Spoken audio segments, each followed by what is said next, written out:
I was born in LA in the 70s, and there's something about post-60s LA, pre-paparazzi LA. There's like this perfect, idyllic, hippie meets suburban vibe. My parents were big dreamers and liberal and hippies, and I had friends that were kind of from everywhere and looked like everything.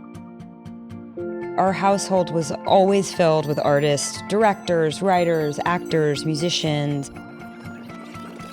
My dad was also working on albums my whole childhood, from his own to Michael Jackson's to the Brothers Johnson to George Benson. Michael was so sweet. I think when he made Off the Wall, he was in his early 20s, and he was just like a kid. So he was sort of our relative. He would come over to our house all the time. He'd bring his snake, Muscles. He's just like a big kid with a lot more talent than we had. When I was 11 or 12, I was a little chubby and a little awkward, and I owned a computer before it was cool to own a computer. Remember when it was really, really nerdy to own a computer? That's when I owned one. And I spent a lot of time on my computer, and I wasn't really being chased by boys. So I just tried to make people laugh, and I just became the sidekick who would just be the go-between for the hot guys and the hot girls.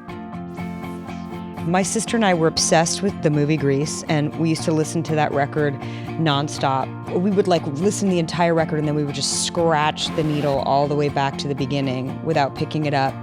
And at a certain point, my dad was about to lose his mind, so he just walked in our room one day, picked up the record, and just broke it over his knee and walked out.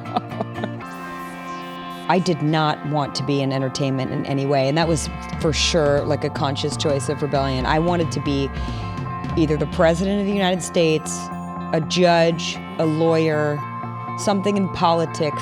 Most kids want to run away with their rock band and travel the world, and I wanted to be a judge. So, so there you go, nature nurture. But I actually didn't really consider it as an option as a career because it felt really extracurricular to me. It took me till I was a teenager to, in college, to really understand it was something I wanted to do for a living.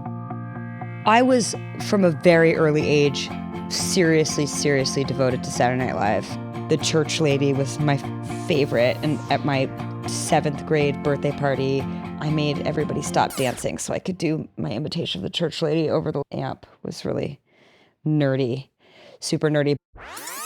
Northern Southern California has weird beef. They almost could be two separate states. I love them both for such different reasons. Northern California is the more grown-up sibling who's in college and studying the great philosophers, and Southern California is more discovering new bands and hanging out at the beach. But I like both, I want to be both.